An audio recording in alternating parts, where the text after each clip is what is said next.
Welcome to our weekly roundtable discussion by Law Enforcement Coaching, where each week we have unscripted conversations on relevant topics for law enforcement and our first responder community.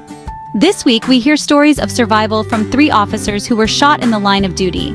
Craig Garcia, Cory Sack, and Lindsay McCall Long share their stories and discuss important realities, preparation, and recovery insights from their first-hand experiences. We appreciate you tuning in and hope you find some useful insights and information from these discussions.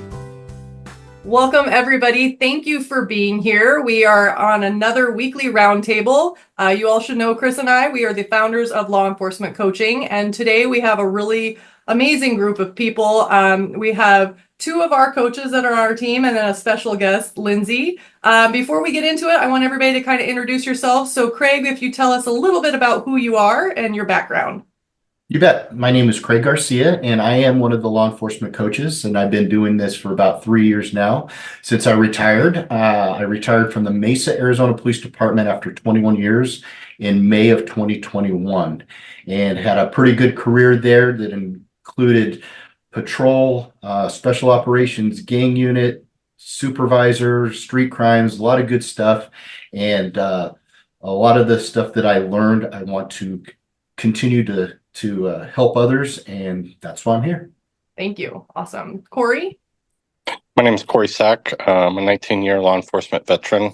Started in 2005, and really background included brief stay in detentions, and then 16 years on patrol. I did have an officer-involved shooting in 2018, which included 18 months of recovery and 10 surgeries. Did ultimately go back to full duty for 2 years, and had to make the decision to medically retire, but still have the opportunity to work here locally in Arizona now as in a civilian matter. Thank you. And welcome, Lindsay. Hi. I'm Lindsay McCall Long. I'm a 17-year veteran. I started my police career in Georgia at Gwinnett County PD, and then I transferred out to Arizona. I worked for Paradise Valley Police Department for a bit, and then Tempe PD, and that's actually where I medically retired from in 2020. I was involved in a shooting along with my partner in October of 2018, and I was shot 3 times, and I was at home for 8 months. Then I was on light duty for another 12 months, and then I ended up having to medically retire because I didn't heal well enough to come back to work. Sometimes I do get that question. You know, everybody wants to think that the doctor was the one that made me do it, but he didn't. He did everything he could to get me back to work. But I kind of had to have that come to Jesus moment with myself and to say, am I going back to work because I have something to prove to other people? Or am I going back to work because this is really where I want to be, and I know I can do it to my fullest capacity, and I just couldn't because of where I was shot in one of my arms. And so now I get to spend time with my family, and I have a renewed perspective for them, obviously. And I also do some public speaking when I get the opportunity to, just talking about family, peer support, the shooting, and how the shooting affected my family and my husband, who's not in law enforcement. And, you know, also getting people to advocate better for themselves as well. So I spent most of my time in patrol, which I really loved, out of everything that I got to do at the police department. Awesome.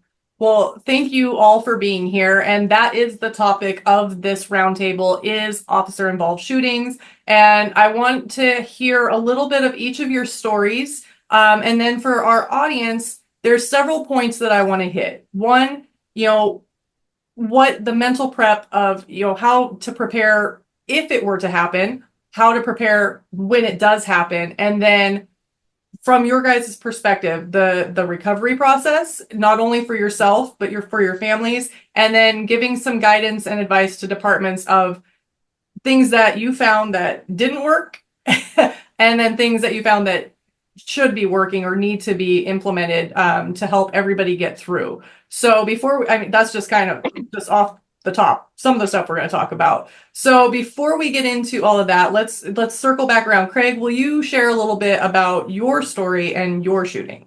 Absolutely. I wanted to start real quick though with my first exposure to an officer involved shooting came probably 6 months after I got out of the academy. Not for me, but for another one of the officers that I worked with. And I worked at the Gila River Police Department at that point in time. And it was a call for service for fireworks. But what reality it was a guy running through the projects with a SKS rifle shooting, and one of our officers confronts him and he wheels around and shoots him in the leg and takes him out. We just got done with briefing, and so we were close, and everybody ran to that location. The officer was air evac'd out. Next thing you know, we had to find the shooter who had barricaded himself on the inside of this apartment in the projects.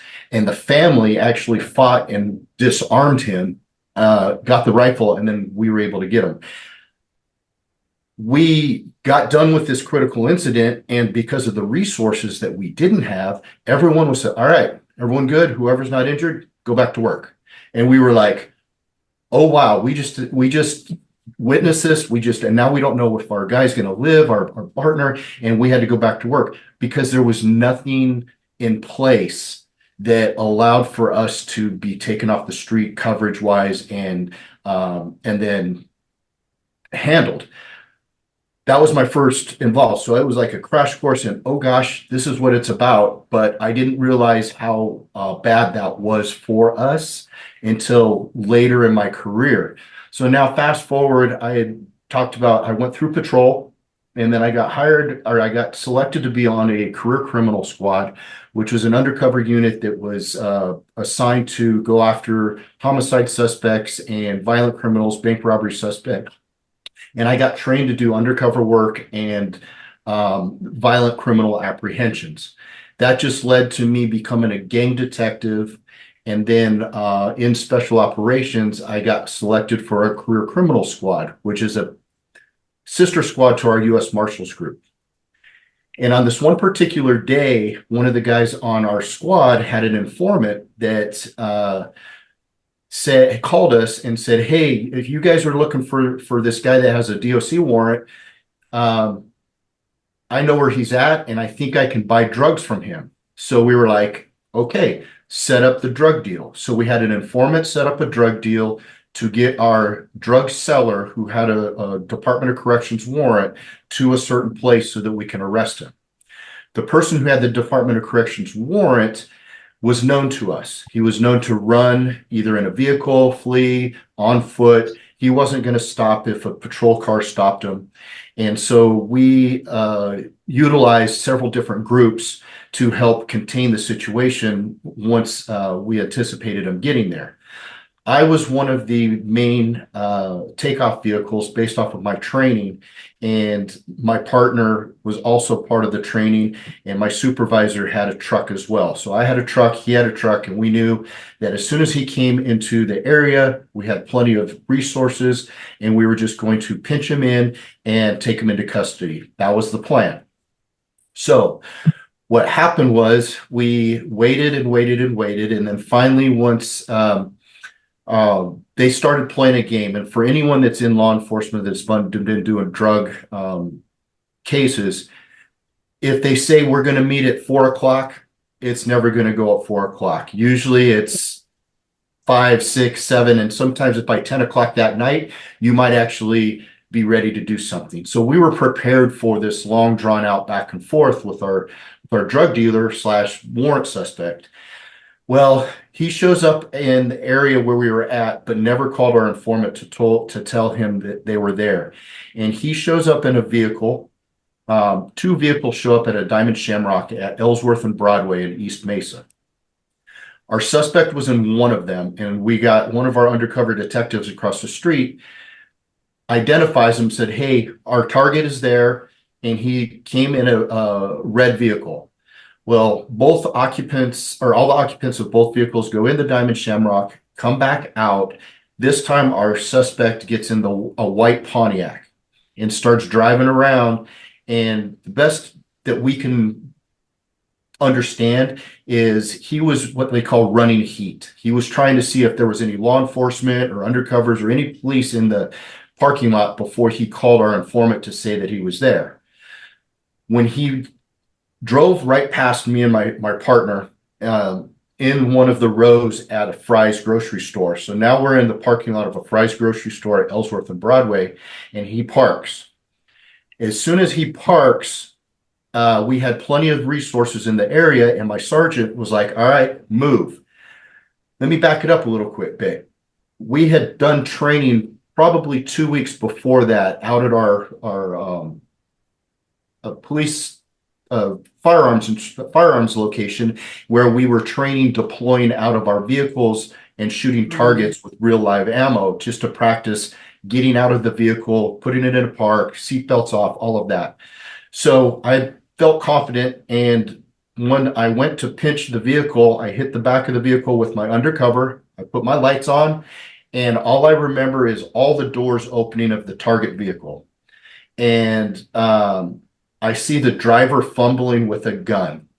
As I came out with my rifle out of my vehicle, the driver starts shooting over his shoulder at my vehicle, and I took a round in the leg when he shot at me. And then I returned fire at the driver. On the other side of the vehicle was my partner, who is now in a gun battle with another person that actually, as funny as this may sound, had a Chinese throwing star, and he pulled that and it looked like he simulated he had a weapon, and my partner ends up shooting and dropping him.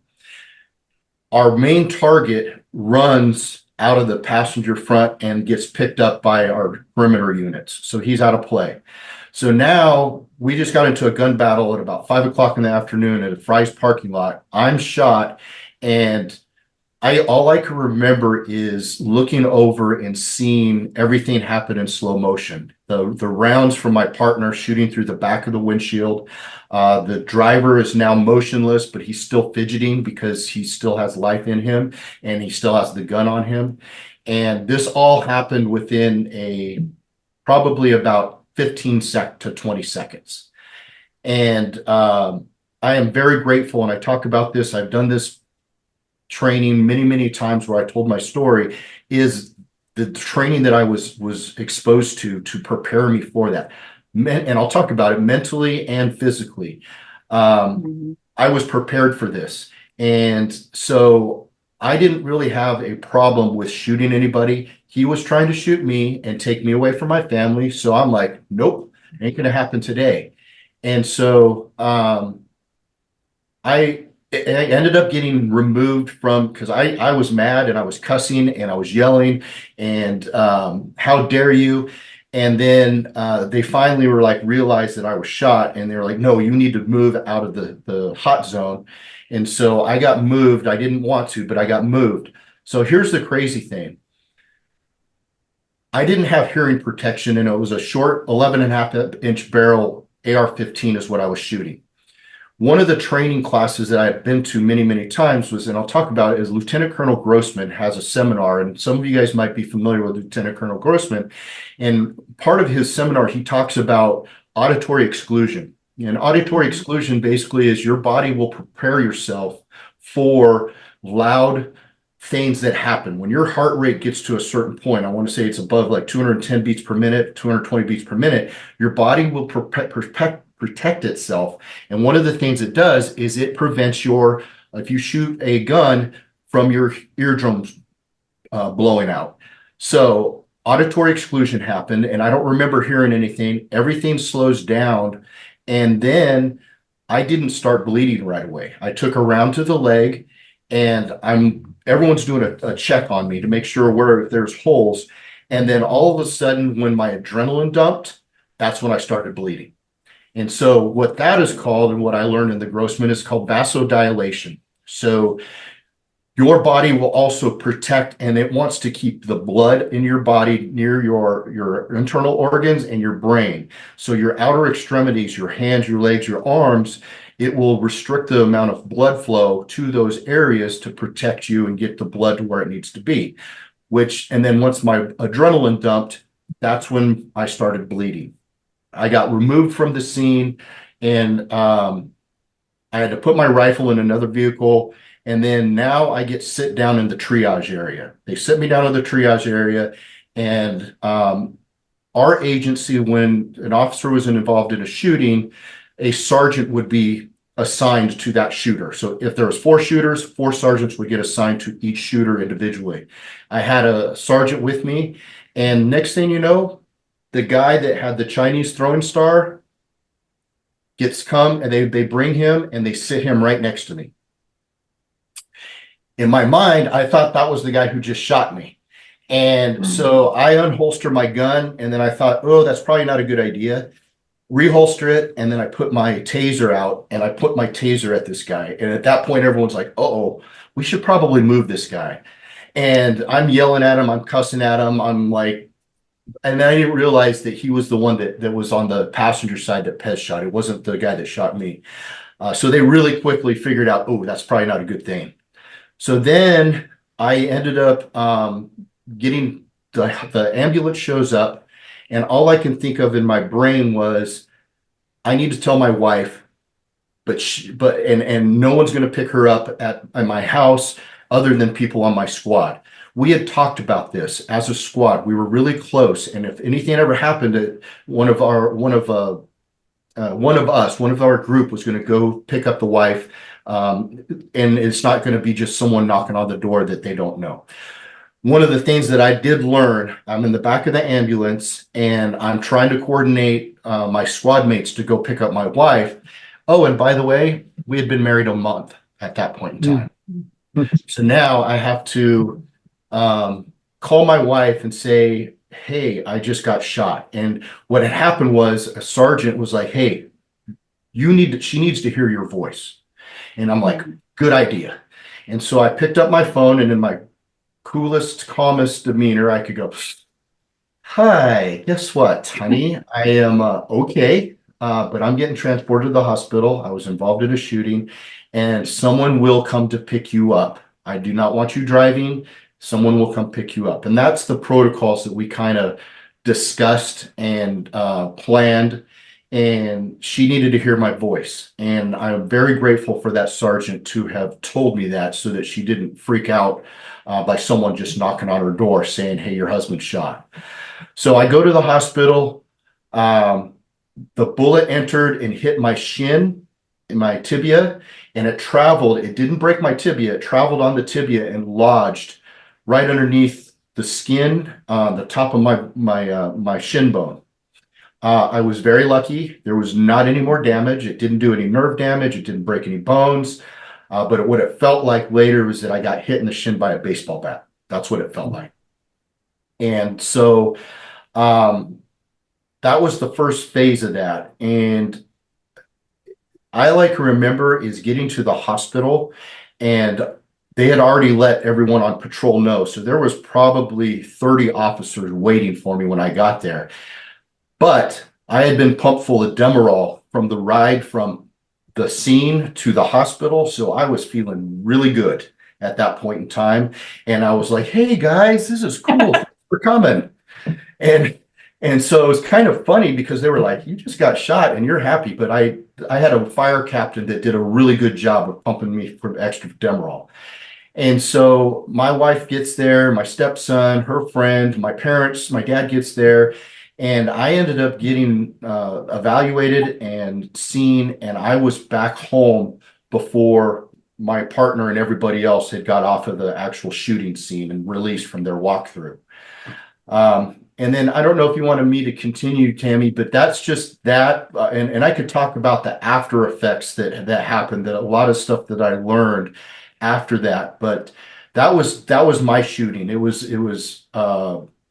in an undercover capacity, so my face did not go on the news or anything like that. And I really didn't have any backlash from the media. I didn't have any backlash from that victim's family, because he was a white supremacist that had just got out of prison the month before.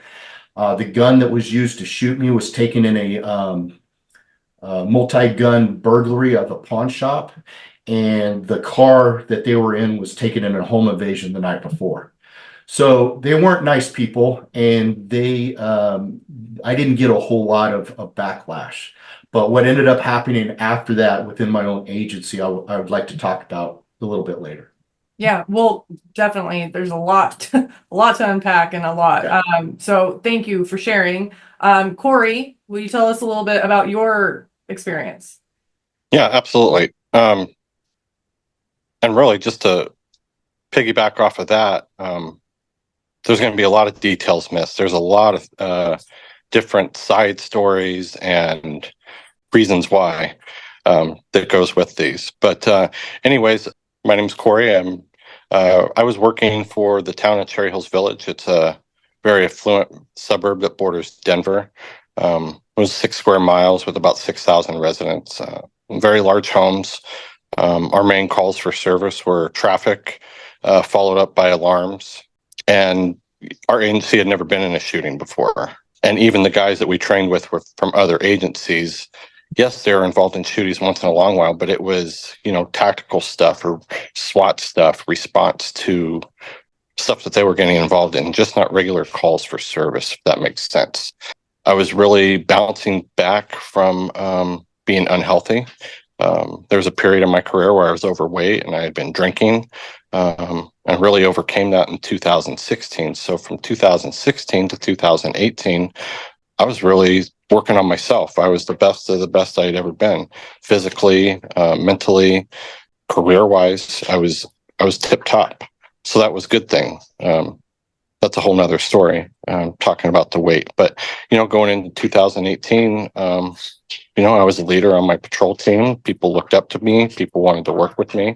And so things were awesome. I was working graveyards at the time for the summer. We worked summers from May until the end of August. So I was on my last week of graves for the summer. My daughter was in her second week of kindergarten, and it was a Monday night. So I went in for my grave shift. I remember right away in the locker room, I was early and walking out of the locker room about 5 to 9. Briefing wasn't till 9:15, and patrol had gotten an alarm, so I covered them on it. When we left the alarm, one of my partners wanted to get ice cream before briefing, so we went and got ice cream, and we had briefing. There was my sergeant and 3 other officers on for the night, and we sat down, we had our briefing, we enjoyed our ice cream. We critiqued the new guy on his DUI from the night before, what he did good, what we wanted to see better. We sat there for about an hour. It was a good summer night. It was great team building. We were a great patrol team. And so about 10:45, we all decided it was time to go out and do our thing and run traffic or, wait for calls for service.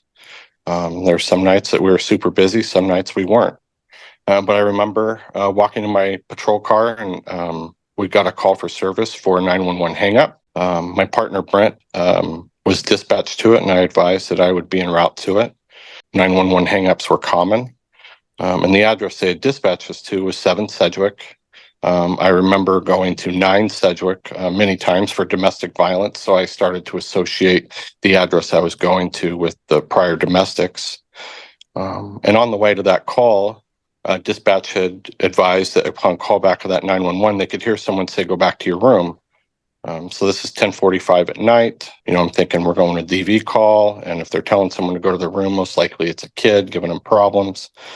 I pull up to the home. These are very large homes, sometimes on at least a half-acre lot or more. Very common for these homes to be 8, 9, 10,000 square feet. So I park down the street and I walk up. I knew my partner Brent's coming. There was no more information from dispatch, but as I'm walking up, I could see the front door was open, and I noticed that I had not been to this home before. And I told myself, well, they've opened the door. They know I'm coming, so I'll go up and see what kind of information I can get or relay back. And as I walk up to the door, I can hear some bickering inside. And in the academy, they teach you to hold your flashlight away from your body. And so I peeked my head in, and I could hear some more bickering, but I held my light away from me and peeked my head in. And as soon as I did that, I turned my flashlight on, and it hit a young black male right in the face who had a ski mask on. And I told him, right away, that's when your body shuts, your thoughts really start slowing down. And his response to my light hitting his face was, "Oh, fuck." And followed by that, from the right side of his body was a yellow flash or orange flash. So after that flash, I remember being on the ground. I'd been shot in my leg. So as I'm on the ground, obviously it dropped me. I looked for my gun. I could not find it. It was gone. I had a magazine, but I told myself, if I don't have a gun, what's the point of a magazine? But I was flat on my belly, and that's when time again has really slowed down. Little backstory, right up the street from where the shooting took place was a very large church called the Denver First Church of the Nazarene, and I worked there very often on Sundays. I'd become very close with them and their church and the members. I enjoyed going there. But as I'm laying on the ground, I asked myself, or I asked God, I said, God, is this it? Am I going to Denver's First Church? And he, clear as day, he showed up. He gave me, just a very brief moment of his time, but he had shown up. He kneeled with me and put his hand on me and said, everything's going to be okay. And he was gone. So with that came kind of a relief, but that little energy came through my body. Like, wow, I knew right away I wasn't going to die. But at that time I had to figure out if I was going to lay there and be a victim, or if I was going to get out of where I was. So I crawled out of the home. I had my radio with me. I remember not having a gun and being very helpless. So I teach it's very, very important. You need to have that backup. You got to have that backup weapon, whether you carry it on you or in your leg. You got to have the second gun, because you can lose that first one very easily. But as I laid there, dispatch, I had a very close relationship with my dispatcher. It wasn't like we had our own dispatch team. My dispatcher the night was Annerly. She just knew, our behavior, and she knew that clicking on the radio wasn't right. And she had asked my status, and I was able to tell them that shots were fired. And I was able to relay that I have a weapon, where I was hit, and that the suspects were out. So as I laid there, a few victims ran out of the home. This had been a home invasion. And it was clear as day that when this older man, a teenage girl, and an older female ran out and had their hands like this, they had no clue what was going on. They were not a threat to me. I did reach up. I remember I reached up, asked for help. I was like, can you help me? Drag me out of here.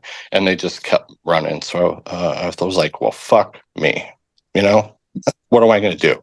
So I had to use my arms. I crawled out to let dispatch know, but I had my cell phone on me. And I was like, well, I need to let someone at home know. So my sister had been living with us. That was a good thing, but I called her. I remember calling her in the beginning of my career after being rear-ended by a drunk driver, and she picked me up from the hospital. No big deal. So here I am on the phone on my back. There's chaos going on around me. You can see the gun smoke. You can smell it. The victims are screaming, but I pick up my cell phone and I'm like, hey, Rachel, my sister, I'm okay. I'm on my way to Swedish. Can you come get me? And so she didn't tell my wife or anything. And on her way to the hospital, hits multiple roadblocks, because they have a perimeter the size of God knows what that affected her way to get to the hospital. So I'd called her. And at that time, really, officers from all over had showed up and carried me out. It seemed like when they carried me, it took forever, but when they put me on that pram, it was super comfortable. But I remember getting to the hospital, and there's just a team of people waiting for me. Very quickly, within about an hour being at the hospital, with CAT scan, was able to notice that my left femur had been shattered. My right ankle had been shattered. And one thing I wanted to hit on is, as they wheeled me out of the trauma, an hour later up to the ICU, I'd asked the doctor, I said, well, how long am I out? And he said 9 months. So I really put my mind on that 9 months. That's a big thing, is they give you a number and you think, okay, cool, I'm going to be back to work in 9 months. And that doesn't come. But from there, I would be in the hospital for over a month. I had 10 surgeries. And really a side story of that is when my wife eventually got to the hospital, I was at a place called Swedish Hospital. It was a level 1 trauma center, very good place to be. My wife had to walk down an ICU hallway that she had walked down almost 20 years to the day, where her brother sat in the ICU for a month before he died from an accident. So as she walks in to the ICU, I'm high as a kite. I was like, this is great. I met a new nurse who just happened to have a daughter in our kindergarten class. And I started my conversation with my wife like that. And she was just like, obviously she'd never seen me like that before. And yeah, it wasn't cool. Wasn't cool. So, yeah, that's really, without really going off on different side stories, that's kind of my story and where I got. But, I had a lot of support being shot as a cop. It was all over the news. I worked for a very affluent town. People in affluent towns show you they care with gifts or money. And I remember getting a check for the first time, and I was like, get it out of here. We don't take that. We don't touch that. But through counseling and therapy, that was stuff that was very much needed. And we would use all those resources. So Thank you, Cory, for sharing that. And Lindsay, please share your story. Well, it's funny because there seems to be a common theme between Craig and Cory and I about, the pain meds and the hospital part, because that definitely stands out for me too. But at the time I was working patrol, and my schedule was Saturday through Tuesday at the time. And this was a Monday. And what I always like to tell people before getting into the shooting is I had not been at work Saturday or Sunday of that week, because an officer in my first department in Georgia had been shot and killed on the 20th, so 5 days ago, 2018. I didn't know him, but it was my first department. I knew a lot of people at the department who knew him, and he was one of those guys who wanted to be a cop since he was little. And not only was he well liked inside the agency, but the community that he served really loved him too. So, I was watching all the news stuff, reading all the articles, calling my friends, doing, long distance peer support, because I felt like if I couldn't be there hurting with them, I would do a lot of virtual cutting, as I called it, to be there with them as much as I could. And I didn't realize, me trying to be helpful and trying to be there for my friends, how much of a toll it was taking on me. That Saturday I was heading to work and I just broke. My mom called me about something and I just lost it. I waited till I got off the phone with her and I lost it. And then even though I could have called my husband, but I called my mom first. My husband was asleep because he worked overnight at the time. And I was closer to work than I was home. So I just went to work. My sergeant was at a training, so I called the next sergeant that was on duty that I really felt comfortable with. I didn't even go inside of the parking lot of my station. I just cried all over that sergeant and just, how unfair it was. And I didn't understand, because at that time I'd been in law enforcement for 15 years. I fell into law enforcement. It wasn't something I wanted to be since I was a young child. And then I jinxed myself by saying I'd been dodging the proverbial bullet for 15 years, not knowing that 6 hours later I was going to get shot. And, 2 days later, I should say. So he sends me home. I stay home that Saturday, spend time with my family. I stay home Sunday because I just didn't feel quite right mentally. And Monday, get up. I said, you know what? I'm good. I feel better. I'm going to go into work. And a friend of mine who was on light duty at the time, she was pregnant. We worked 3 of our 4 days together, and I would always go check on her, because if you've ever been on light duty, whether it's a pregnancy or injury, you kind of get lost in the shuffle. People act like you don't know what you knew when you were still active and not injured or pregnant, and you get tucked away in a corner. So I would always make sure I would either send a message to people on the computer or see them face to face if we were at the same station.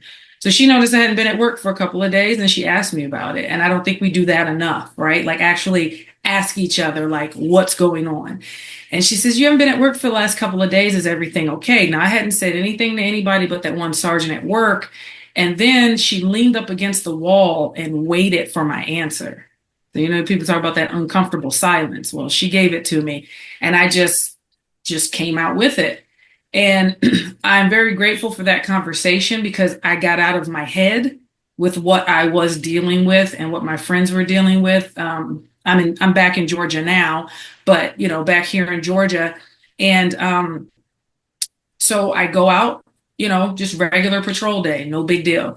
So my zone partner calls me around 2:30 in the afternoon to tell me that she had taken a domestic violence report from a woman at our headquarters. And while the victim was waiting on an officer to respond, our victim services unit got to her, and she was able to fill out an order of protection, and that was already sent out to the road. That officer who tried to serve it was unsuccessful. So she was like, well, he's home because he's been texting her. So we'll just go to the house with her. She has rights to the house, standing to the house. She'll let us in. We'll contact him, arrest him for the domestic violence, and then serve him with the order of protection once we get him to the jail. And, as Craig says, that was the plan, right? That we had it planned out. It's something we'd done before. It wasn't just something we just absentmindedly had done. We looked over the paperwork. Nothing jumped out at us at that time. Now, if we knew then what we know now, we would have had probably one of our special units come with us to make contact with this guy. But as we know, departments and states don't always share information as easily as they should. But, that's neither here nor there. We're here now, right? I've dealt with it in therapy. It's fine. So, we walk up. My partner, I remember, how like on the body cameras, there's that 30-second delay. When I rewatched it, you can see us walking up, then audio kicks in, and you can hear my partner ask, are there any weapons in the house? The victim says no, but I lived in Arizona. I assumed a toddler has a firearm. It's the Wild West. It's whatever. And so, but you always approach it like there are weapons in the house, not just firearms, but anything. There's swords, there's throwing stars, apparently. So there's a lot of things. So when we go up to the house, she unlocks, there was a carport, and she unlocks the door, and the exterior door led to a small laundry room, and then the interior door, opens up to the house. And so as we're walking into the house, I remember a couple of things that stood out to me. She didn't go all the way in the house. She just unlocked the door and called his name. But it's DV, so she could be afraid of him. But, on most domestic or most order of protection type calls, if it's a relationship, and especially when the man's being put out, the woman's standing, she's ready to watch him get his stuff and leave. So that was odd. And then my partner was taking out her flashlight. And I'm like, why is she taking out her flashlight? Like, it's almost 3:00 at this point, and Arizona is bright at 3:00, right? And I grew up in Georgia, so I used to joke. I'm like, does this place not believe in clouds? Like, it is like the sun is like 10 feet away from your face at all times.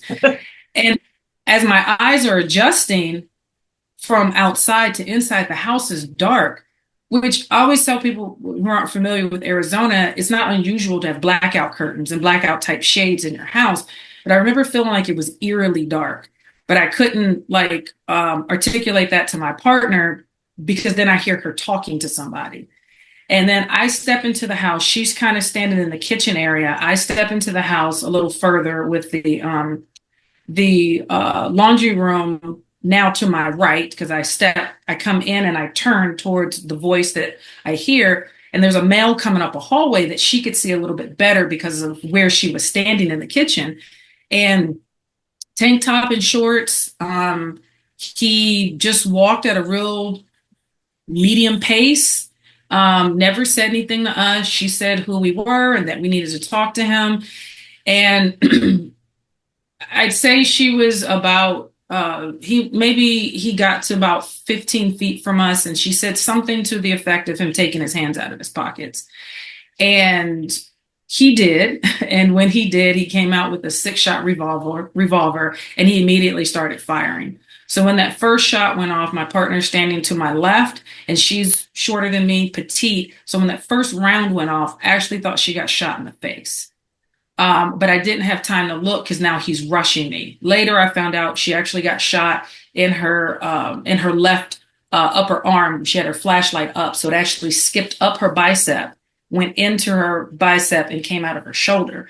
Well, now he's rushing me, and I have to make a decision, right? And so, like like Craig was saying, like that, and Cory was saying, like stuff starts slowing down, and I remember it's like gun, like when she yelled gun, it's like tick, tick, tick, and I could see it. And then I'm trying to draw, and I'm a fast draw, but I remember feeling like it was taking me forever to get my gun out of the holster. And I remember like yelling at myself in my head, just punch it out, just punch it out. So as I'm attempting to draw, I feel a sting in my arm, and like numbness. And I was like, I didn't realize I was shot at that time, but I knew something had happened. And then I'm like, okay, well, what do I do? Because now he's coming at me. So I made the decision to run back out of the door. And otherwise, if he'd hit me, that'd have been done.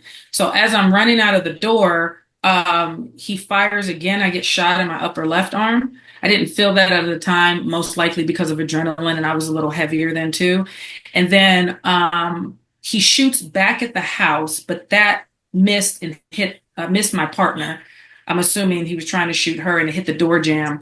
Well, probably in him turning, my partner fires again, and he was 2 steps behind me. She did hit him. She fired one time. And like I always tell people, that wasn't like a, continue to shoot, empty, reload. She shot him one time and she was able to hit him. It went in his side. It came out of his chest. He was right behind me. And it actually came out of his chest and into his forearm, but he was able to get a third shot off on me. And I got shot in the lower left side of my back, in my vest, luckily. But because he was so close, I absorbed all that energy that the vest is supposed to absorb. And when I tell you I got hit at the bottom of my vest, if you all have ever opened up a Kevlar vest, at the bottom of the Kevlar, they put like a masking tape at the bottom so the material doesn't fray. I got hit in the tape. Lucky for me, he had crappy ammo, but still it hurt. I felt like a horse kicked me. And I got hit over my kidney, and I didn't realize that causes you to buckle your legs. I fall dead weight in the face down in the gravel on the side of the driveway. And my hearing is muffled, so I can't hear stuff on the radio. I'm starting to get tunnel vision. But the crazy thing is, when you talk about time, I thought I was on the ground for a lot longer than I was. My partner says when I talked to her later, I went down and I popped back up. And I said, there's no way that I did that, because I had all these thoughts that went through my head. One, I'm paralyzed because I couldn't feel my legs for a minute. Then I was like, well, did I pee on myself? Because if I can't feel my legs, I can't feel the pee, because I had to go to the bathroom before the call. And then I was like, well, where is he? Because I don't want to look over my shoulder and get shot in the face, right? And then, you talk about training, as Craig was saying, training, boom, it's there. So all the way from Gwinnett County, Georgia, all the way to Tempe, Arizona, that training was with me, to the point where my instructors from my academy here in Georgia, I can hear them yelling at me. I could see them, all the stuff they would say to us over and over again for those 20 weeks. You will stay in the fight. Your family deserves to see you. You will go home today. And then my husband popped in my head, and our 2 young kids popped in my head. Our daughter was 22 months and our son was 4 at the time. And, I was very motivational, I like to say. And I said, bitch, get up, because this is not where we die. If he's going to kill me, he's going to have to work hard at it. And I pushed off of what I found to be later broken arm, because the bullet went in my arm, came out, but it broke my radius bone. And you ever been in a fight and your radio comes off, so you're searching for your radio and it's swinging, because I didn't wear an earpiece. So when I pull it back up, there's blood on my hand and my arm is like this. And I've never broken a bone. And I was like, well, that's broken, because I can see white meat. That's crazy. And still can't hear anything. Everything is muffled. So I run, and there's actually, like, every time I think about this, every time I tell this story, it just cracks me up. There was a tree, not a cactus, but a legit tree in a front yard a few houses down that I was able to get behind and just kind of get my wits together. And I didn't know my partner was still in the house at the time. I'm like, well, she's a badass. She's probably after him. I need to be running after him too. So I'm like, screw it. Let's hit it. In my mind, I'm like, I'm be running down the street with my shot arm across my chest, with my hand and with my gun in my support hand. It's going to be great. I reached across, no gun. And I was like, oh, okay. So I must have dropped it in the house. So then I do this dance back and forth, cover, no cover, cover, cover. Do I go in the house? And I had such tunnel vision. If I looked down like 2 inches, I would have seen it in the dirt where I fell. And then what kind of got me out of that back and forth was hearing sirens. Getting shot sucks, as we can all attest to, but I'm very lucky for the time of day, the location, and the time, or I'm sorry, and the day of the week. It was a double squad day. We had officers about to head back into the station to get off of work. We were off of a main thoroughfare, and we were right down the street from one of our substation where special units are housed and people take breaks and stuff like that. So on the body camera that fell off of me, you can hear sirens between the time my partner put it out and the sirens. It was about 90 seconds, which is fast. And so they got me out of there. They're checking me. I'm telling them I have a gaping hole in my back, like Death Becomes Her kind of thing with the candelabra. Like, you couldn't convince me I didn't have a hole in my back because it hurt just that bad. And I kept moving. And then finally the officer that got to me was like, you are okay.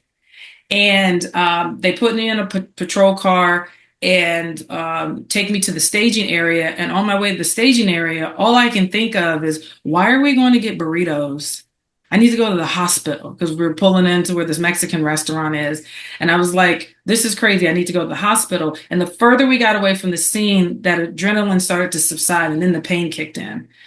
And I was doing labor breathing and everything. Like, I'm not even making it up. I was doing my hypnobirthing breathing just to concentrate. And I was like, if fire doesn't get here now, like, I'm going to throw up and I'm going to pass out. I curse apparently when I'm in pain, and I apologize, and I sweat. All things I did in labor. This is what I was doing in the back of my squad mate's car.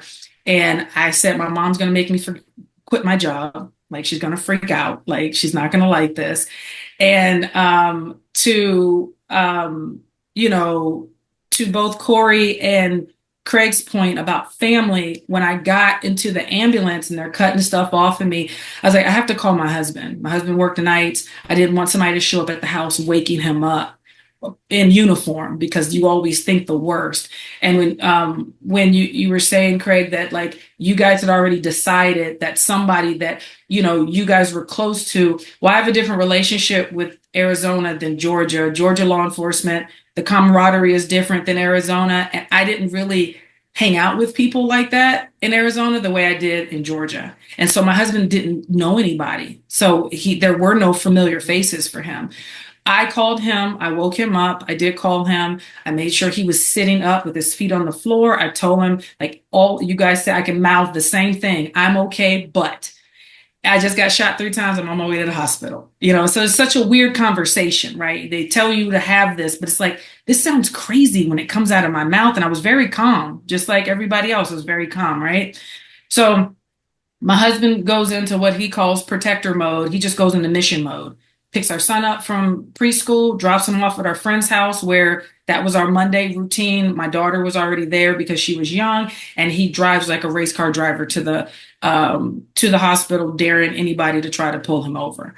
I called my brother from the ambulance also, and his first question was, "Who shot you?" And I was like, "Does it matter?" And he's like, "Did you tell your mother? We have the same mother." And I said, "No, I'm the oldest. I'm pulling rank. That's your job." Got off the phone. I begged for pain meds like everyone else. By the time I got to the hospital, I was loopy, I was giggly, I was ready. And I was in the hospital for 3 days. I had 2 surgeries to repair my arm. And I had great care, not just at the hospital. There were agencies. I didn't even know some of these people that were at the hospital, fire included. Scottsdale's chief had just gotten off of a plane, and I look up and I thought I was imagining things. I said, "Why are you here?" He says, "Well, you're in my jurisdiction." I said, "Yeah, but I didn't get shot here." He said, "Doesn't matter. You're in my city." So I had great support from my department, peer support, my department out here in Georgia, and Paradise Valley and Tempe as well. So, Well, okay. Everybody take a deep breath. That's a lot. yeah, All listeners, take a deep breath. That's a lot. Really quick, I want to touch on just from the spouse family component and for the mindfulness of that, I will say it's very important that if you're able to be the one, that voice of saying, "Hey, I'm okay," but I've not with Chris, fortunately, but with my dad, we had several close calls, and I know that hearing the voice does help for the spouse. And then just something mindful for the spouses to understand if this is going the loopiness of the drugs. I don't think anybody ever talks about that. There's no training on, hey, when this happens, it's not going to be what you think it is when you get there. So I think that's just a good insight. So there's so much to unpack here. I don't even know where to begin. So yeah, let's start. I think the time slowing down and yet being so, everything that you guys all said, it seemed you had all of this process, but in reality, it's like that things happen. So for the audience listening, for, basically if you're doing a training, what could you give departments some guidance on that, or wherever you want? Craig, you start. Take it away. I have. Well, what I like to teach is if you understand this, like I can't talk enough about the Lieutenant Colonel Grossman seminar because he talks about that. He talks about how law enforcement has evolved and military has evolved from shooting targets that are like circles into the military now going into the theater of war, and they've been shooting at circles and now they have to shoot at a body. So we've evolved into that to law enforcement officers throughout the country who think their gun jammed because they don't hear their gun go off because of that auditory exclusion.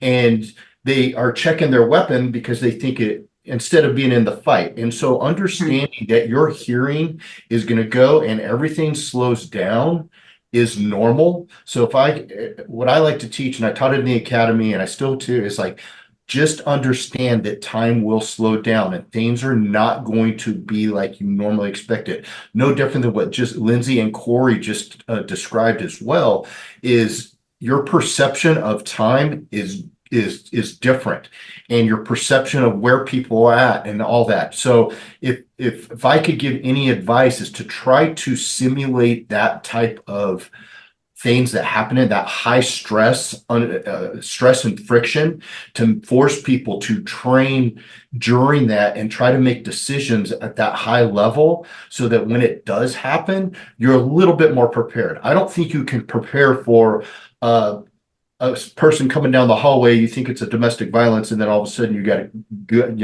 people shooting at you. Or in Cory's case,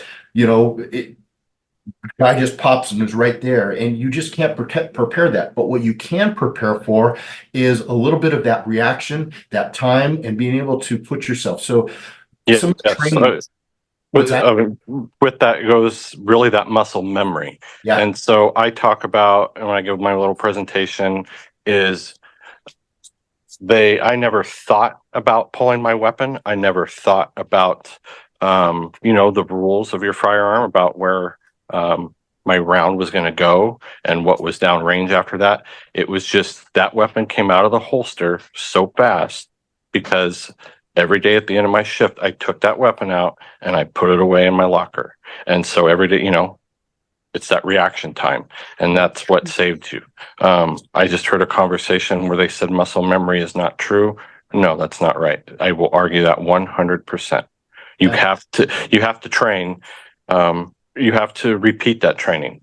Yeah. And to piggyback off of what Lindsay was saying too, it sounds like Lindsay, you got training on mental stay in the fight. That's another proponent of it, is knowing, okay, I can still move. I'm conscious. Let's try to do something to protect ourselves, right? And having that wherewithal to be able to say, all right, I'm okay.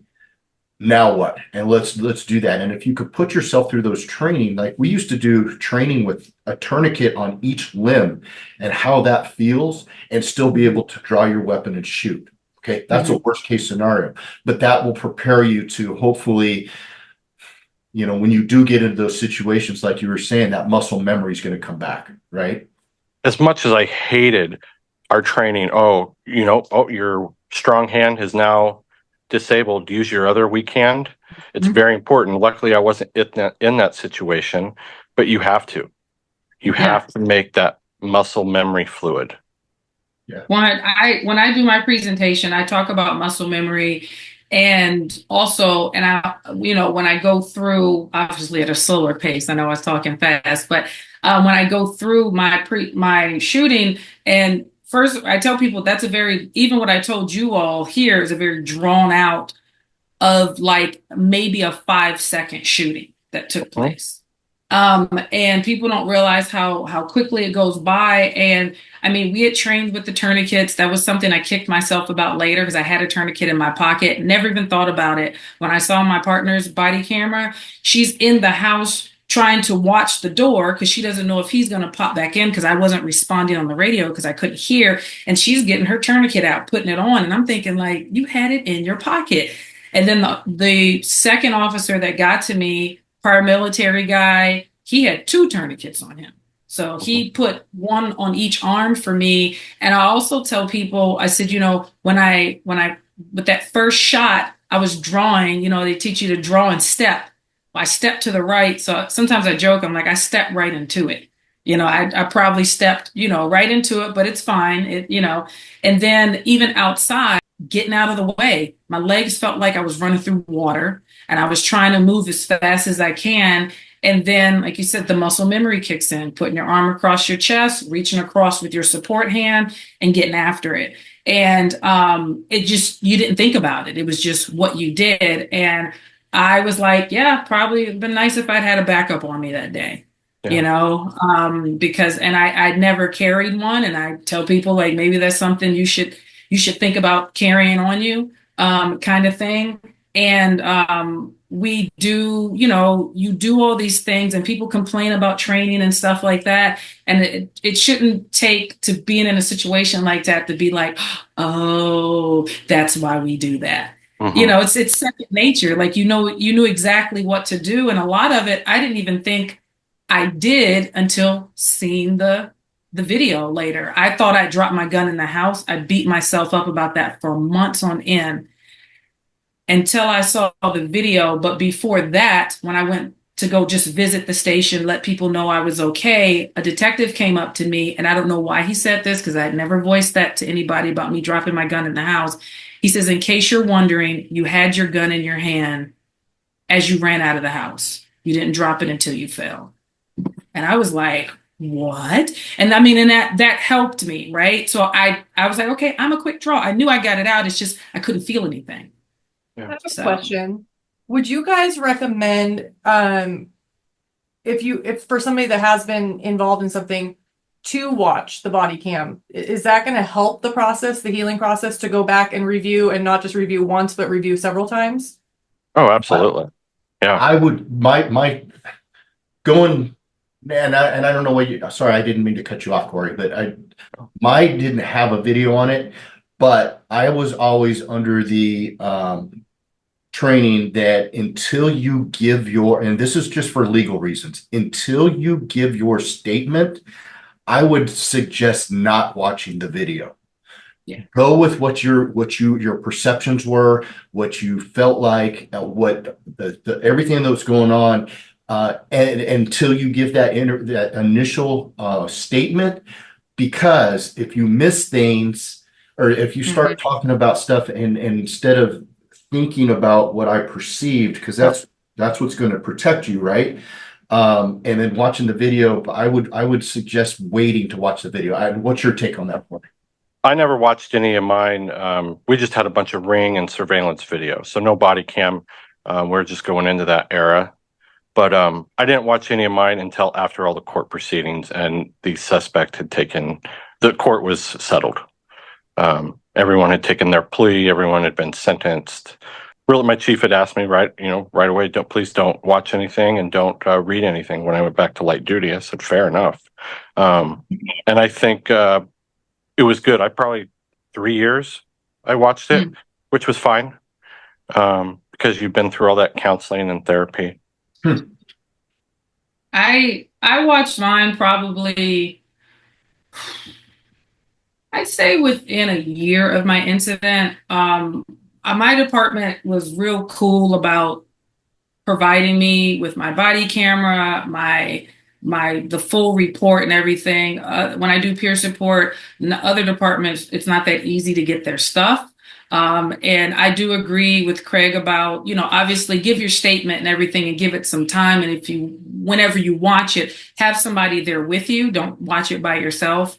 I almost did that. And then a girlfriend of mine at work was like, what are you about to do? And I told her, she says, no. And she was a sergeant. She says, come in my office now. You're not watching that by yourself.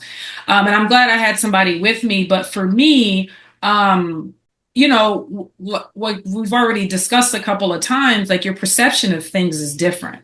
I thought the house was bigger than it was. I had added on like 2 other rooms to this house. This was a small, and I was like, that's not the house I got shot in when they showed it to me. I said, there's no way. So when I watched the body camera, it put pieces of the puzzle together. And I was like, oh my goodness, I've been beating myself up over something that didn't even happen. You hit the nail on the head. I'm putting the other pieces into the puzzle.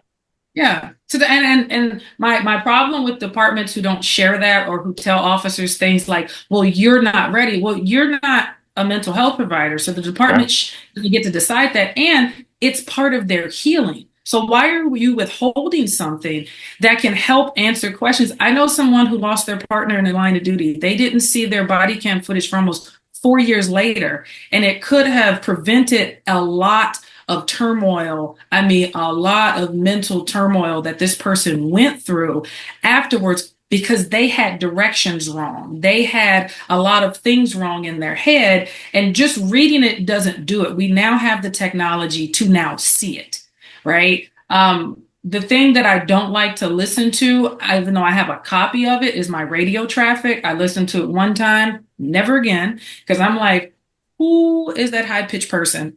My voice is not that high. So for some reason, the audio bothers me from the radio, but I can watch it with no problem. But I think a lot of it is because it happens so fast and the house is dark, so you really can't see a lot of it. That's why I don't even show it in my presentation, because even, trying to get steals from it, like you can't really see anything.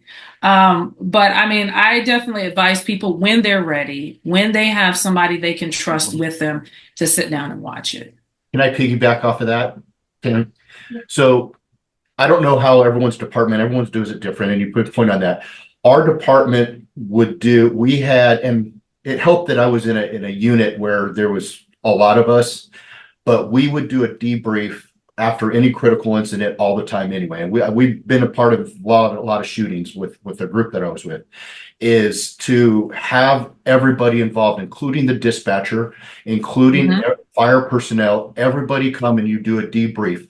That is the most cathartic thing to do. Because of that, you have your perception, but then everybody else can tell their little piece of the story that puts everything together. So even if you don't have a video to watch, having that group of people that can put all this stuff together is going to help heal as you're going. And it's one of those things that has to be done sooner rather than later. Right? Yeah. I would suggest doing those debriefs within the first 2 weeks of a critical incident, and making sure that everybody attends. No one can say no. I mean, obviously there's going to be some people that it affects more than others, but make sure, including dispatchers, that's really huge, is to make sure everybody's involved.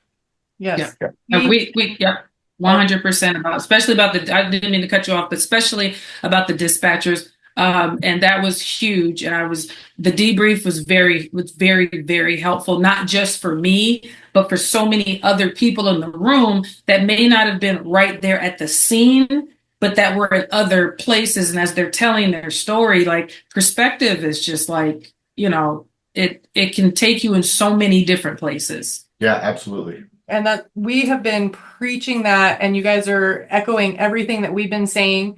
It is so important to have that debrief. It is important to mandate it, because you might have the people, I don't need it, I don't want to go, but everybody is holding a piece to the puzzle, and it's important. Mm-hmm. And even if the people aren't saying anything, they're still, again, it gets twisted and you don't understand why things happened a certain way. There was another situation that happened in Arizona where there was misunderstanding of what happened. And if it weren't for that debrief, it would have been confusion. There would have been a lot of hostility and resentment, but it needed to be talked about because people were holding that. So it is imperative. And again, yes, I'm going to echo that for anybody that's listening.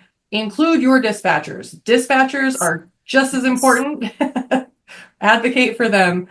Chris, did you want to throw in anything on any of this? I've never been involved in an OIS. I've investigated some, and Craig, you're right. You initially, when the incident, right after it happens, you want to give a public safety statement, right? How many rounds did you shoot? What direction, and what have you? That's just for public safety.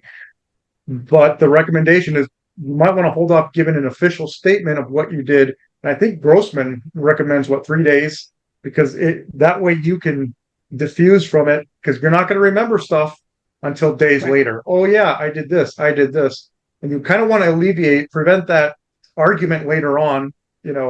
What the family decides they're going to sue the department. Well, wait, this officer's statement is not the same at the day of the incident versus 3 days, a week, or whenever later. So you guys would recommend waiting a few days to do that, or what are your thoughts? Absolutely. I had to wait 5 days to give my statement. And that's just because we pushed it due to my pain level and number of surgeries. But obviously that 5 days out now, your agency can't be super transparent with the number of rounds and stuff. They can say there was a shooting, but my official statement, I said I shot a minimum of 2. Well, it came out I shot 13. So there's big. I didn't know that number till the official report, but I was like, wow, that's a big discrepancy. So I don't want to know. Yeah, same thing with me. My round count, I thought in my brain that I shot more. I gave a statement of 12 and I actually shot 8. But just that difference. And I kind of got lucky on my statement, because I had a planned vacation to Lake Tahoe that I got to go without taking vacation time, because I was off. And when I got back from Lake Tahoe is when I was able to give my statement. So it was about 10 to 14 days after when I gave mine. Obviously, I have no support on this. You'd almost think that's too much time, that you could now start putting things into your story, or, putting your own puzzle pieces in there, Well, maybe that happened like that. Yeah. That'd be something to look at. I think mine was a week. Before I gave my official statement, and I came in to, they were going to have us do like a walkthrough of the scene, but then they decided against that at the last minute. We actually ended up meeting at the substation, which was like right up the street from where it happened. And I remember giving it there. And it was funny because I remember giving that. I remember reading the report. And then when I watched the body camera, I was like, what was I talking about? Like, why would they? That's like some of the stuff I said didn't even happen. But I mean, that's, to Craig's point, that's how I remembered it, though. Yeah. Well, I think that's really important for departments and everybody involved to realize. There's so many different directions. So for a department right now, for a department listening, what are some things that they can do? I mean, you can't really ever truly be prepared, but what are some proactive preventative maintenance steps that a department can take to be better prepared if it were to happen within their community and in their department? Well, I'm working on that right now. Just, I'm working for a newer agency, as we put our peer support team, but putting things in place that I felt was needed that night for my wife, whether, a go bag that has, so we have a number of those that we had the community help put us together. It has, cell phone charger, a notepad, a pen, some gift cards for food, a couple numbers in there for the local priest or our I'm drawing up our chaplain, that kind of stuff, and a blanket, just those little mini things. And then following that up with being prepared to talk to someone and having someone in place, having that therapist in place. I think I'll add one more thing is my department, since we had never been in a shooting before, my chief had identified that and said, everyone in this room, we had 28 officers. You might have been around or experienced, but no one's been involved. So they had the DA's office come in and give that presentation of an OIS investigation. This is what's going to happen after the shooting. This is who is going to come talk to you. This is what the district attorney will need to complete their investigation, and you will need to participate. So that was good, knowing what would be coming up the pipeline administrative wise. I like the go bag because Lindsay and I, you do that when we're going to have a baby, you're prepared, that it's going to happen and it's grab and go and you're ready. And everybody in law enforcement, pretty much, we all have some control issues. You like to be in control. The spouses like to have some control. Part of the biggest problem with that is if something does happen, nobody has any control. And that's where the anxiety and the panic and the fear and the reaction can come in. So having a go bag and having those conversations with your family ahead of time, again, hopefully it never happens. But again, just like you guys were trained, I'm advocating for the spouses and the family because there's no training, there's no preparation for this. So having those conversations, if this were to happen, Craig, I really like that you guys your squad was tight, you had a plan, and that communication. This is how this is going to be handled. I think that's really important. I know it's not so easy in this day and age. There's a lot of newer officers, bigger departments. There's all sorts of different things. But having that conversation, of having because just it fascinates me for Lindsay, like the fact that you were so far into your career, but your academy training, that's what came through for you. So those conversations, as little as they might be, are going to play a huge factor in helping move something forward. I think that's really smart. No, even like, I love the go bag. That's something I hadn't thought about. But when it comes to peer support, I always tell people like, so my peer support team was great with me and my partner shooting. And they had learned from some issues from a previous critical incident, like 2 or 3 years prior. And me and my partner benefited from those changes that were made. So that's something I always try to impress upon like people that I do peer support for, or when I go speak, is be your own best advocate. Because if you're not vocal, if you don't tell your department, this isn't working, you may not know what you need in that moment, but you know it's not working for you. I said, because we're in the business of trauma at the end of the day, and trauma will find you. I don't care if you go to another department, another section of your department, it will find you again. And if you don't step up and say, hey, chief, hey, sheriff, director, whatever, this is not working. When you find yourself in that place again, when your partner finds themselves in that place, nothing has changed. And we want it to be good. And the fact that we still live in a day and age where first responders are like block their loved ones out of what's going on with them at work. We can't do that because, if you're married, or, do you depend on this person in sickness and health? This is all part of it. So we can't continue in our industry to tell our loved ones to support your Leo, but we're not telling them how. So then when we come home and we don't want to talk and they just want to figure out what's going on with us, they need their own tools to be like, you know what, it's going to take them a minute to come down off of this. Maybe I'll approach this in the morning instead of constantly, what's wrong? Let me make it better. Tell me, tell me, tell me. And then we think we're protecting our families by not sharing what happens. You know, my husband and I, as my husband says, because he's not in law enforcement, he says we needed to develop husband appropriate conversation because sometimes I would be so hype about things. I want to tell him about everything. I called him about a fight one time and I'm hype. I remember, you know, my ground fighting techniques and all this other stuff, but I'm talking to him like he's my buddy, not my husband, not my man, not my protector. So then he gets all, you know, banging on his chest on me. And I was like, slow your roll.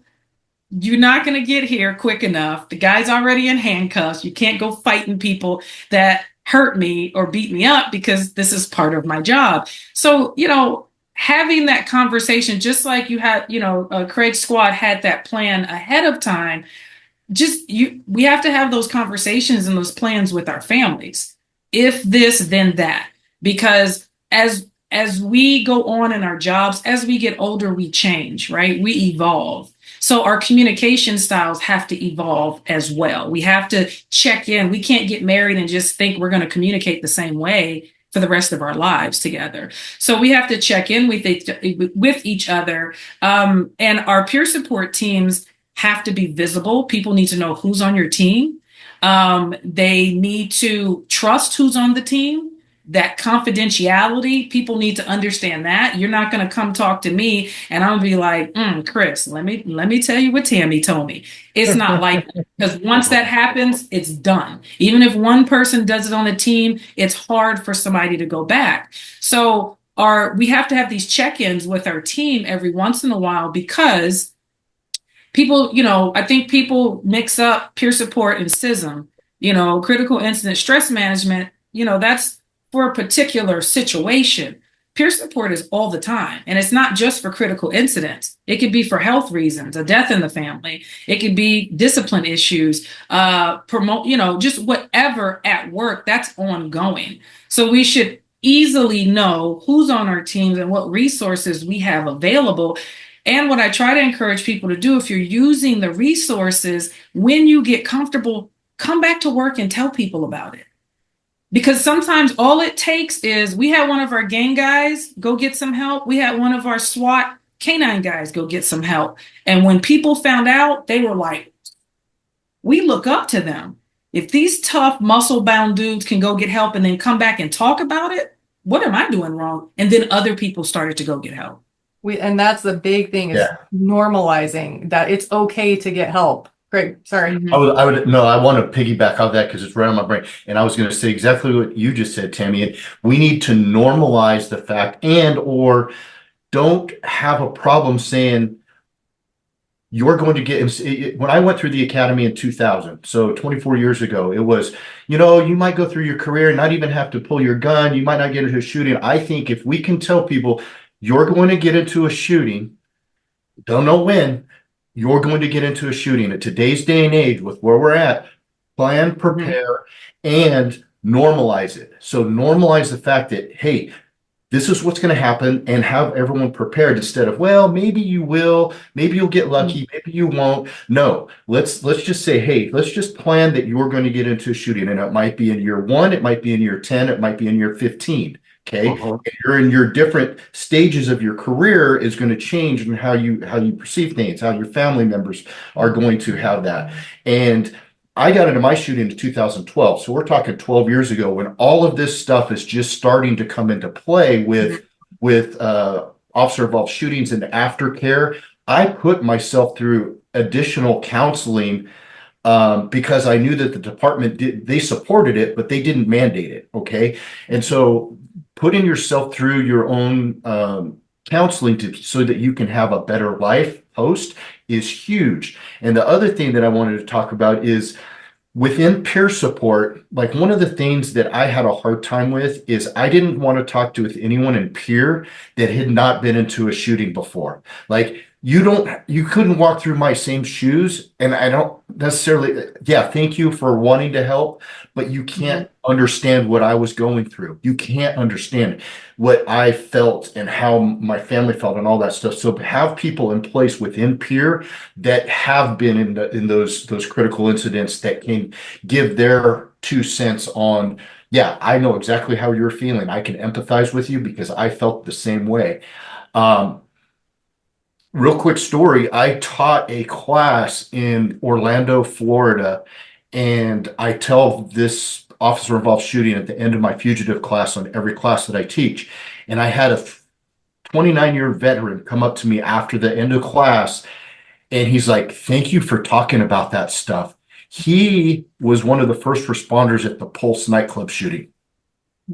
He gets to the Pulse nightclub shooting, all of that stuff that happened.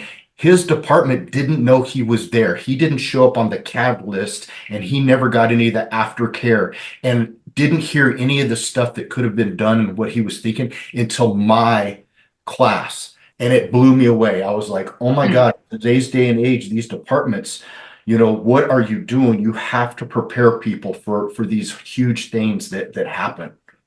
Yeah. And I try to highlight to others my battle with alcohol and depression, and from 2014 to 16, and then me winning from 2016 to 18 by losing the weight, being active, and I was ready for my shooting.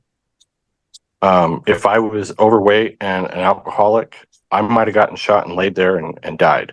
Your mental outtake on life is much different when you're depressed than when you are in the tip-top shape. I could have been like, well, this is it. Cool.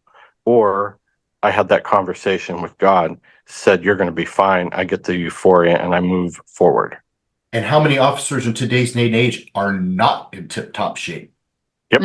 So That's it's okay to not be in tip-top shape, because you can move forward and get better from that. Sure. Yeah.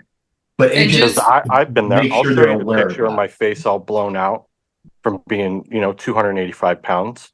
Look where I was. Here's me in my uniform at 285 pounds. Being overweight in a uniform and getting into a patrol car sucks. Being underweight, in shape, and jumping in your patrol car is awesome. Yeah. You can get there. I think I like when people tell like that side of life, like the thriving part, because when we go to trainings and stuff like that, people want to hear those adrenaline pumping, stories, right? And, then afterwards, everybody's one-upping each other later. Oh, this happened, or, there's some trauma envy. Well, I got into this shooting, but mine wasn't as bad as yours. You have all that stuff. But when I go into these arenas, I'm generally, one of the few female speakers that's talking about being in a shooting too. So I come at it from a different angle too. Like, I know there's a lot of testosterone and I was like, but what I'm interested in hearing about, which, you guys are addressing, is I want to hear what was going on with you before your critical incident and what was going on after, because we hear about the heroism a lot of times, but I want to hear about life, because we think we're superheroes. We are not. I tell people we're humans. We're not superheroes. I don't know if you can see it, but I have my little Superman up there. I love me some Superman, but I've probably said this already 3 times this week in talking to people. Superheroes and villains had something catastrophic happen to them to make them who they are, to either want to save the world or burn it down. And a lot of us are the same way, right? So we have some things that we were predisposed to before coming onto a job where we were going to be exposed to even more trauma, right? And then, some of us have dipped into the alcoholism. I've been there myself, and, spending too much money, being in relationships you shouldn't be in, at-risk behavior on and off duty, like the whole gamut, right? Because that's how we're not processing the trauma. I was seeing a therapist before my shooting happened because, as Tami mentioned at the very beginning, I had been dealing with postpartum depression the year before. I was at work for 7 months with undiagnosed postpartum depression until my husband came and said something to me, bless his heart, for being brave enough. I didn't bite his head off. I was just glad somebody saw what was going on with me. He had a conversation with my mom and my mother-in-law about me not being my usual self. We go to the doctor, we tried some holistic things, but then, I started to tank again, right? You got the little placebo effect. And I ended up doing the thing I did not want to do, was start taking medication. And, I often tell people, if you had a heart issue, high blood pressure, diabetes, migraines, whatever, if you took medicine for it, you wouldn't mind telling people. But when it comes to depression and anxiety, we hide that. Hello, we're in the business of trauma. It's going to affect you some way, shape, or form, right? So the medication, game changer. Absolute game changer. It's medication's a huge hotspot, especially for recruits or people looking to come in to our agency. And actually, I've had these conversations with people who come through the front door of Queen Creek recently. Well, I'm worried because I have this condition, or I'm worried because I have this medicine. That's okay. It's between you and your doctor and yourself. If you think you can do the job and you can do the job and your doctor doesn't have an issue with it, right, you're going to be okay. All right. But if you doubt yourself, you need to have that serious conversation with yourself. Yeah. And it sucks. The sucky part is if you're not on it, you might be on it. Sometime during your career. And the preparing part was huge for me because I had a switch, like a self-care switch for myself that year leading into the shooting.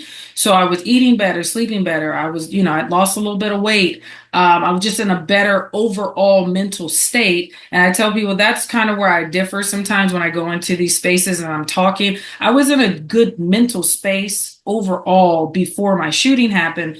So when it happened, it didn't knock me down too far. Some of us are already in a hole or hovering right above that hole and we get knocked all the way down.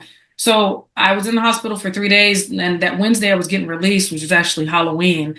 My therapist called and to confirm my appointment for the next day. And I was like, have you seen the news the last couple of days? And she was like, yeah. I said, did you hear about the 2 female Tempe officers that were shot? She says, yes, I was one of the 2. And she's like, oh, well, do you want to reschedule? I was like, no, I think we got some things to talk about. I think, the other stuff I was talking about, we'll deal with that. I got some stuff. So I never had that break they talk about. Yes, you have that mandatory with the contracted psychologist or whatever. I had that, but then I had my own mental health specialist.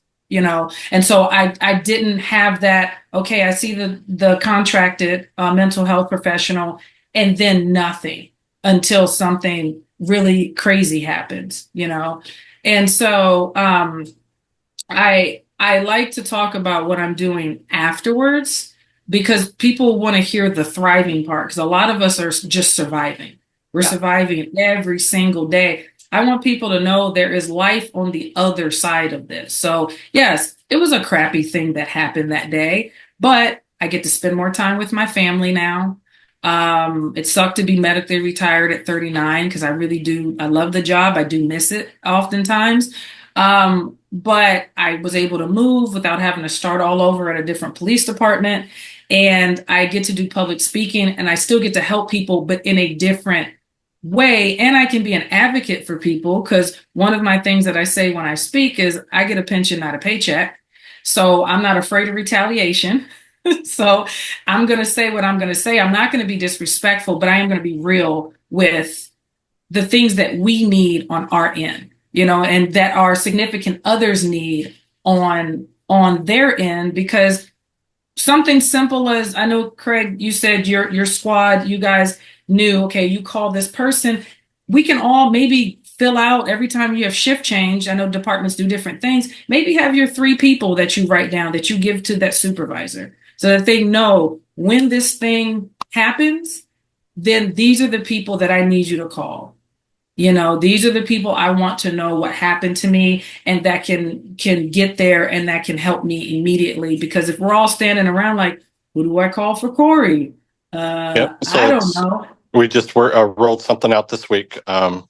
We did an emergency card. We have one for, a formal uniform uniform, or many guys are wearing the tack, but it's a bright yellow piece of paper that I had printed. And you put your name on there, you put your blood type if you know it, any medications, and your special request. Just the information we need to know right now and what you want. So I was happy to get those rolled out. But yeah, that's something for that. That's awesome. And that's such a simple thing that all departments listening can do. That doesn't cost any money, doesn't take any time, and it's going to absolutely impact everybody for the better, because you never know. I want to honor everybody's time, and there's so much more to talk about. Thank you all. I really want to emphasize too, like you said, there's life after. And there's no shame in taking a medical. And I know, because we get that a lot, whether it's a medical or just retirement or leaving the profession, you can have that loss of identity. Everybody in this profession wants to be of service. So whatever I teach all the time, your pain is part of your purpose. So just because the title shifts, you can absolutely use your story to help other people. They need what you have. Lindsay, what you said too, this is such a big topic, but the weight gain, the alcohol, the cheating, the just stupid decisions, the self-sabotaging behavior, we've seen it recently with several different situations. Just, you throw away a career over dumb stuff because you're not quite in the right mind. And that is a symptom of processing, not processing. That is huge. So if somebody, for those listening, statistically speaking, somebody that's hearing this is checking those boxes, reach out. It is okay to talk to someone. Again, always, you can reach out to anybody on our team. You can reach out to Lindsay. We're all here to help. And there are many people there's no shame in the game. Get whatever resources so that you can, wherever you're at, even if you are in a low place, you can bring yourself back up. As we wrap this up, I just want to do a quick round of, for those, if somebody just tunes into the last 2 seconds of this, what is your quick takeaway for our audience? Craig, we'll keep it going, and Craig, you start. There's several books out there that I just wanted to share for family members. The first one, and you might have already hit this topic, is emotional survival for law enforcement. It's good. I think it's good for family members, but for officers, making sure Warrior Mindset by Lieutenant Colonel Dave Grossman and The Gift of Fear by Gavin DeBecker. A couple of books that I love, and then Extreme Ownership by Jocko Willink and Can't Hurt Me by David Goggins. Those are the books that I would share, and prepare mentally, prepare for the fight, and you will come out at the other end and you will be successful, just like everyone else has said. Those are great books. I second that. Cory, what's your? Really, earlier, Craig had talked about Lieutenant Grossman and the auditory, was it disclusion or just auditory exclusion? Auditory exclusion.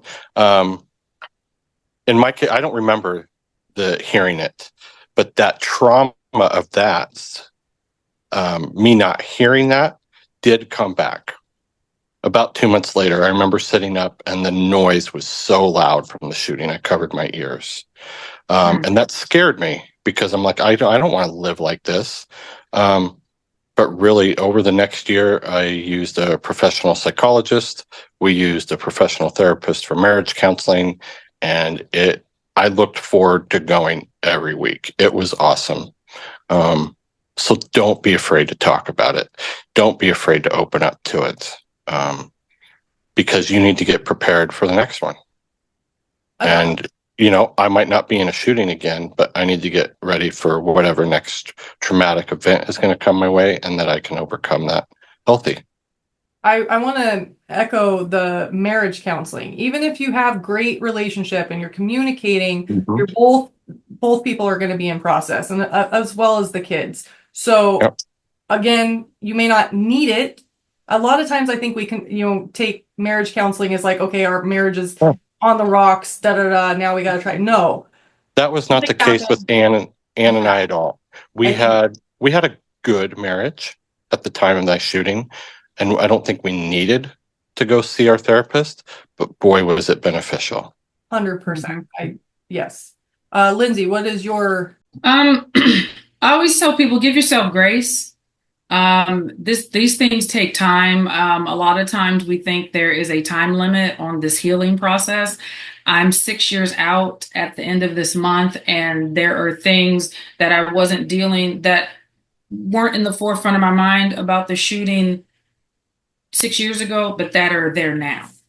Because, you know, your brain protects you and there's big things that you have to handle now. And then these little things come up. So just take your time. And, you know, when we talk about therapy and stuff like that, preventative maintenance is fantastic, right? Knowing what's out there, and already having a relationship and being comfortable with talking to somebody about what's going on with you. I generally tell my audiences, if you're not seeing a therapist, call one tomorrow. Because every once in a while you need to be checking in, because it's no different than a car, right? A lot of us do preventative maintenance with our cars. So our cars get us from point A to point B successfully. And, you know, Lord knows at your police department, if you don't get it in for its oil change and tire rotations, the lieutenant's going to be blowing you up and the yard is going to be blowing you up. But we do that so that it works, right? And I'll add to that, Yeah. I'm sorry to interrupt, but Oh, go ahead. with a therapist, just like a car, you need to try a few out. If you don't like the first one, it's okay to go to a second one. It's okay to find that third one, because that third or fourth one might be your fit. Mm-hmm. And to your point, what I was going to say too is that's perfect. That segues into what I was going to say next is pertaining to cars, because most of us have one. You'll spend your free time going to car lots, however people shop for cars now, but making sure it fits your lifestyle, getting in and out. I have a tall husband, so I have to make sure he fits in there and everything. But you'll have one bad experience with a mental health professional, and then you won't go back. You have to try them out. And then sometimes if you have a bad experience, sometimes it's us. It's our perspective of what they expect from us. So you may have to give them a little bit of time. I've heard other stories like that where they changed their perspective and then it was a great relationship from then on. But yeah, just the preventative care, seeing a therapist, you know, don't wait until you need one, because you will need one.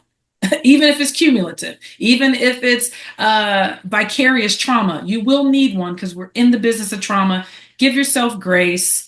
And the people that are working with someone, you notice that change. Sometimes we have to reach in because we're not good at asking for help. We're getting there. But if you see somebody that's not acting the way they normally act at roll call, just say, hey, Craig, you know, you didn't have the same energy you normally have. And I don't have to call you out in front of people, but just like my friend had that conversation with me the morning of the shooting, hey, what's going on? And then not say it over my shoulder, because my body language is saying, I don't really care for your answer. But if I look you in the eye like she did that day and be quiet and wait, then it's like, oh, she wants an answer. Boom. And then it comes out. And I can't tell you, even thinking back almost 6 years later, how much better I felt just like getting that out. So, you know, that would be my advice to anybody. And just like Tami said, you know, my phone and my email was always open. If you put it in, attach it. And, you know, I appreciate you asking me to be a part of this. And I learned a lot from you guys and Craig and Cory as well. I got a page full of notes over here. Awesome. Thank you. Chris, Thank you. what's your last little takeaway? Well, I think the central theme here is not giving up, and none of you guys gave up, even though you were under pressure, under pain. You guys fought through that, right?